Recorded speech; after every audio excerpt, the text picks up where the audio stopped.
Doctor హత్యాచారం జరిగిన RGR medical కాలేజీపై August 15న దుండగులు విరుచుకుపడ్డారు. ఆ సమయంలో నిర్లక్ష్యంగా వ్యవహరించిన 3 పోలీసులపై వేటు పడింది. వారిని సస్పెండ్ చేస్తూ నిర్ణయం తీసుకున్నారు అధికారులు.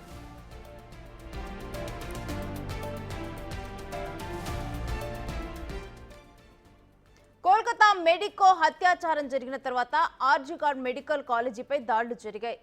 దుండగులను నివారించడంలో పోలీసులు చొరవ చూపలేదని మెడికల్ స్టూడెంట్స్ ఆరోపించారు. వారు దాడులు చేస్తూ ఉండగా ప్రేక్షక పాత్ర పోషించారని వారిపై ఆరోపణలు వెల్లువెత్తాయి.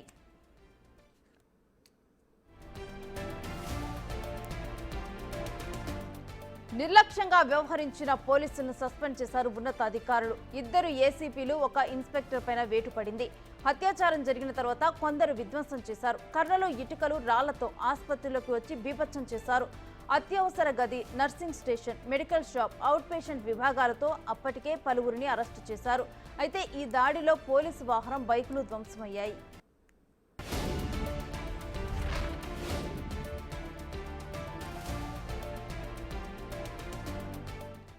ఇక ఇదే అంశానికి సంబంధించిన డీటెయిల్స్ మా ప్రతినిధి శివ అందిస్తారు.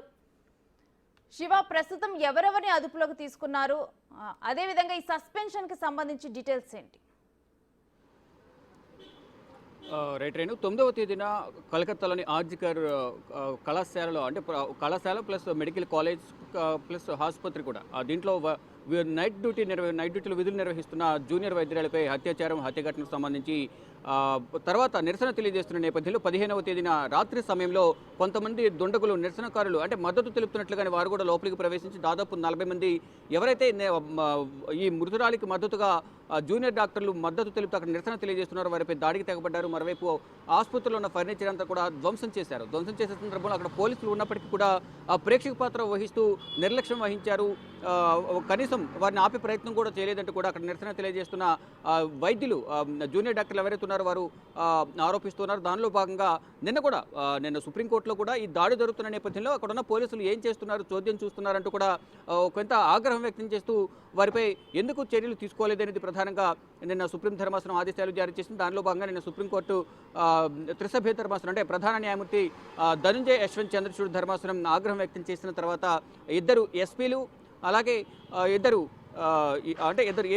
ఏసీపీలు, 1 ఇన్స్పెక్టర్, ముగ్గురిని కూడా పోలీసు అధికారులు, ఉన్నత స్థాయి అధికారులు, కలకత్తా పోలీసు విభాగం సంబంధించిన అధికారులు వీరిపై వేటు వేశారు. వేటు వేసిన నేపథ్యంలో, అంటే ఆ సందర్భంలో దుండగులు వచ్చి వారిపై దాడి చేస్తున్న నేపథ్యంలో ఎందుకు అడ్డుకోలేదు అనేది ప్రధానంగా నేను సుప్రీంకోర్టు ఆగ్రహం వ్యక్తం చేసింది. దానిలో భాగంగానే 2 ఏసీపీలు, అలాగే 1 ఇన్స్పెక్టర్ పైన వేటు వేశారు. మరోవైపు ఇటు సందీప్ ఘోష్పై కూడా కొన్ని కీలక ఆరోపణలు వస్తున్నాయి. ఇటు ఆర్జికర్ హాస్పిటల్కి సంబంధించి డిప్యూటీ సూపరింటెండెంట్ కూడా కొన్ని కీలక వ్యాఖ్యలు చేశారు. సందీప్ ఘోష్ ప్రతి దానిలో కూడా ఒక వ్యాపారంగా దీన్ని, ఈ ఆర్జికర్ ఆసుపత్రిని, కాలేజీని ఎంచుకున్నారు. దానిలో భాగంగానే ఏదైనా టెండర్ వస్తే ఆ టెండర్లో 20% స్టేర్ తీసుకోవడం, మరోపు ఏదైనా గుర్తు తెలియని మృతదేహం ఏదైనా హాస్పిటల్కి పోస్ట్ మార్టం నిమిత్తం వస్తే అక్కడ అది ఆ డెడ్ బాడీని కూడా అమ్ముకోవడం కూడా చేస్తూ ఉన్నారు. ఈ నేపథ్యంలోనే అనేక అక్రమాలు, అవినీతి, మొత్తం అనేక ఆకృత్యాలకు కూడా ఈ ఆసుపత్రిని నిలవుగా ఎంచుకుని సందీప్ ఘోష్ వివిధ కార్యక్రమాలు, అసాంఘిక కార్యక్రమాలు కూడా కొనసాగించేవారు అనేది ప్రధానంగా కొంతమంది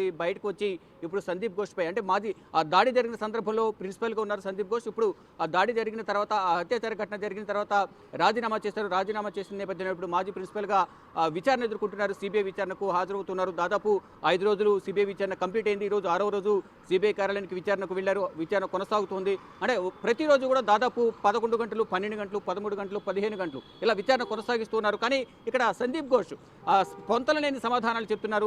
అడిగిన దానికి సరైన సమాధానం ఇవ్వడం లేదనేది ప్రధానంగా సిబిఐ అధికారులు కూడా అసహనం వ్యక్తం చేస్తున్నారు. దానిలో భాగంగా పాలిగ్రాఫ్ టెస్ట్ చేయాలనేది ప్రధానంగా వారు భావిస్తున్నారు. దానిలో భాగంగా లై డిటెక్టర్ ద్వారా విచారణ కొనసాగించాలని సిబిఐ అధికారులు భావిస్తున్నట్లు సమాచారం. దీనిలో భాగంగానే ఈ లై డిటెక్టర్ ద్వారా విచారణ కొనసాగించాలని వారు భావిస్తున్నారు. దానిలో భాగంగా త్వరలోనే, అంటే ఈరోజు లేదా రేపు దీనికి సంబంధించి విచారణకు సంబంధించి కూడా ఒక నిర్ణయం తీసుకునే అవకాశం కనిపిస్తుంది. అంటే 6వ రోజు సిబిఐ కార్యాలయానికి విచారణకు సందీప్ ఘోష్ హాజరయ్యారు. మాజీ ప్రిన్సిపల్ ఇప్పుడు అంటే పాలిగ్రాఫ్ టెస్ట్ చేయడం ద్వారా వాస్తవాలు బయటకు వస్తాయనేది సిబిఐ భావిస్తోంది. దానిలో భాగంగా ఈ దాడి వెనుక సందీప్ ఘోష్ హస్తం ఉంది. అంటే ఈ దాడి జరిగిన వెంటనే ఎఫ్ఐఆర్ ఎందుకు నమోదు చేయలేదు అనేది నిన్న సుప్రీంకోర్టు ప్రశ్నించింది.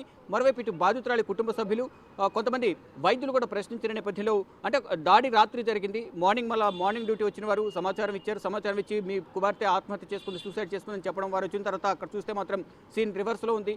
మొత్తం అత్యాచారం చేసి హత్య చేశారనేది ప్రధానంగా అక్కడ నిర్ధారించారు. తర్వాత ఎఫ్ఐఆర్ నమోదు చేయకుండా నిందితులను అరెస్ట్ చేయకుండా ఏదో తూతూ మంత్రంగా అక్కడున్న పోలీసు వాలంటీర్ని మాత్రమే అరెస్ట్ చేశారు. కానీ దాని వెనుక ఉన్న కీలక నిందితులు ఎవరైతే ఉన్నారో వారిని మాత్రం దారి మళ్లించే ప్రయత్నం చేస్తున్నారు, వారిని తప్పించే ప్రయత్నం చేస్తున్నారు. ఈ కేసు వారిపై లేకుండా ఇంపాక్ట్ పడకుండా చూడాలనేది ప్రధానంగా ఇటు పోలీసులు కానీ ఇటు ప్రభుత్వం కూడా చూస్తుంది అనేది ప్రధానంగా చెప్తున్నారు. అంటే ఒక ముఖ్యమంత్రి హోదాలో ఉండి న్యాయం చేయాల్సిన మమతా బెనర్జీ రోడ్లపైకి వచ్చి న్యాయం చేయాలంటూ నిరసన తెలియజేయడం పట్ల కూడా ఒకంత అనుమానాలు వ్యక్తమవుతున్నాయంటూ ప్రత్యర్థి పార్టీలు కూడా ఆరోపిస్తున్నాయి. మమతా బెనర్జీ రాజీనామా చేయాలి, బాధ్యతకు ఈ ఘటనకు బాధ్యత వహిస్తూ అంటూ కూడా ఆరోపణలు వస్తున్నాయి. మొత్తంగా చూసుకుంటే ఈ ఘటన ఒకవైపు డాక్టర్లు, మరోవైపు రాజకీయంగా రెండు విధాలకు కూడా ఇక్కడ విమర్శలు వస్తూ ఉన్నాయి. ఇటు వైద్య వృత్తికి సంబంధించిన డాక్టర్లకు డ్యూటీలో ఉన్న సందర్భంలో సెక్యూరిటీ కరువు అవుతుంది, మేము ప్రాణాలు కాపాడడానికి రాత్రింబవళ్ళు పనిచేస్తూ ఉంటాం, కానీ మాపైనే ఎదురుదాడి చేస్తున్నారు, ప్రాణాలు కోల్పోతున్న పరిస్థితి కనిపిస్తోంది. ఈ నేపథ్యంలోనే మాకు ఒక రక్షణ కల్పించాలంటూ కూడా ప్రధాని నరేంద్ర మోడీకి ఈ డాక్టర్ల సంఘం నుంచి పద్మ అవార్డులు పొందిన 71 మంది రిటైర్డ్ డాక్టర్లు కూడా లేఖను రాశారు. దానికి సంబంధించిన సుప్రీంకోర్టులో కూడా ఒక జాతీయ స్థాయిలో ఒక టాస్క్ ఫోర్స్ను ఏర్పాటు చేశారు. 10 మంది వైద్యులతో, సీనియర్ వైద్యులతో ఒక టాస్క్ ఫోర్స్ను ఏర్పాటు చేశారు. ఇటు హైదరాబాద్కి సంబంధించిన శ్రీనివాస్ రెడ్డిని, ఇటు ఎయిమ్స్ డైరెక్టర్ శ్రీనివాస్, మరికొంతమంది సీనియర్లను జాతీయ స్థాయిలో ఒక టాస్క్ ఫోర్స్ను ఏర్పాటు చేశారు. డాక్టర్లు, జూనియర్ డాక్టర్లకు సంబంధించిన భద్రతకు సంబంధించి ఒక మొత్తం సిఫారసు చేయాలి, భద్రత పరంగా ఎటువంటి నిర్ణయాలు తీసుకోవాలనే దానిపై కూడా ప్రధానంగా కొన్ని సూచనలు ఇవ్వాలంటూ కూడా సుప్రీం ధర్మాసనం ఒక జాతీయ స్థాయిలో 10 మందితో టాస్క్ ఫోర్స్ ఏర్పాటు చేసింది.